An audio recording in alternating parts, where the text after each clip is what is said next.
Alright, we're back to work on these Sierra 70 grain Blitzkings. Previously, I've been using BR2 primers. This time around, we're going to try out some CCI number 250 Magnum large rifle primers.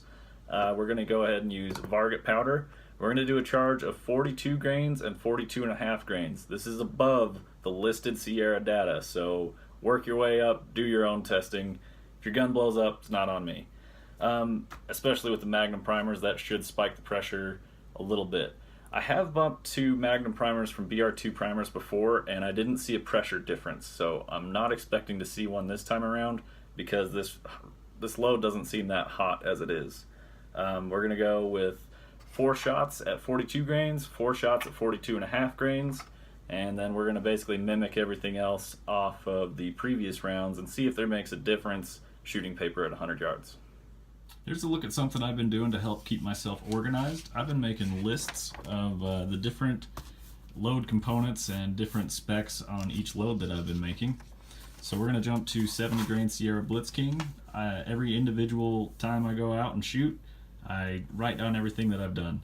Like you see here, I write down the case, primer, powder, charge, overall length, any notes. Like on this trip it was windy, and I got an 1.25 inch group.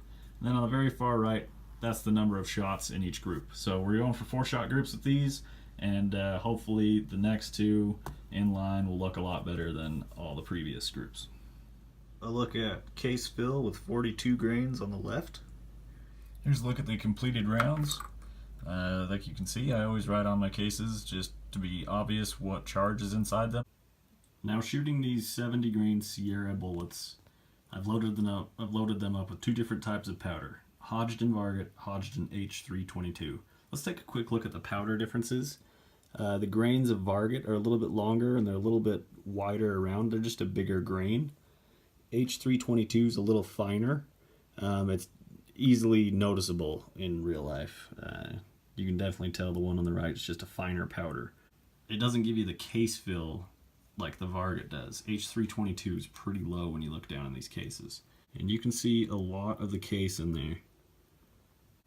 Here they are loaded up. These Federal premium nickel plated cases look awesome with those green tips and the copper jacket on here. One quick word on powders. Typically I try and go for powders that give me as much case fill as possible, and I like powders that give me a wide range of charges.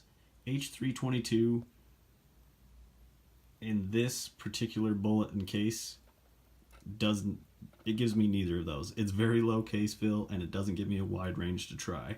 So it'll be really interesting to see how these shoot.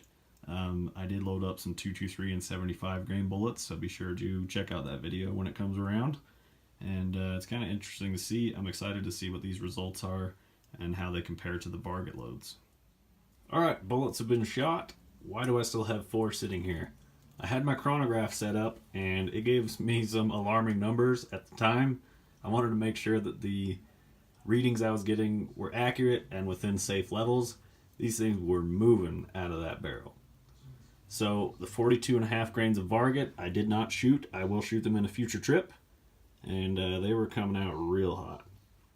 42 grains of Varget was coming out at 3,586 feet a second. That's the fastest bullet that I've shot yet, and I just wasn't sure if that's what they were supposed to be shooting. I looked at the primers. They were slightly flattened, but nothing real scary. I just wanted to make sure that what I was doing was safe, and that it's where I was supposed to be. The load data in the manual shows that that's exactly where they're supposed to be at, and I was just being a little worrisome because I'm not used to seeing those kinds of numbers. So let's take a look at the groups. 42 grains Varget, shooting into 1.1 inches. 3 shot really well, and then this one was a bit of a flyer. I'm not saying that it was a pulled shot, it separated itself from the group. Like I said, 3,586 feet a second with a 2.1 standard deviation. That's pretty weird. I would not expect it to get that kind of standard deviation all the time. Kind of a fluke there, but it was interesting to see. Over here, we have 32.8 grains of H322 with those 70 grain bullets. These were coming out at 3,069 feet per second, so significantly slower, but a much lower charge of powder. jumping up 1 grain in powder to 33.8 grains. We are now at 3,161 feet per second with a 13.8 standard deviation. 3 shots going into right there, really excellent. And then the 4th one flying out just a bit. That seems to be a reoccurring theme with whatever bullet I shoot out of the Tikka. It will group a few together, and then it always has one flyer that just kind of hangs out by itself. Real quick for reference, this is some factory ammunition loaded up here.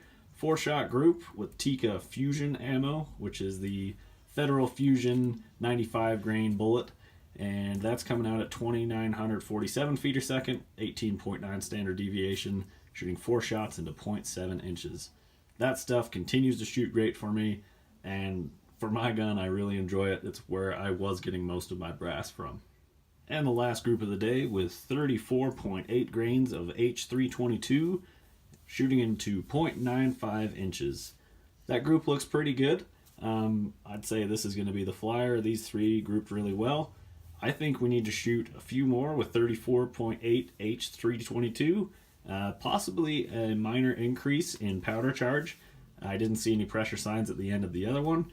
We need to shoot the 42.5 grain Varget charges now that I know that it's safe and it's where it should be, and we're going to see how those group. Should be interesting results. Excited to go do that. Shooting the Tikka T3X 243 stainless light. These little 70 grain bullets will be devastating varmint rounds. They are screaming out of the barrel with that Varget powder. I'm excited to see if we get more accuracy coming up here soon. Stay tuned because I've already got more loaded up ready to go, and that video is coming out soon as I get back from the range. Appreciate you guys' time. Thanks for watching. We will talk to you later.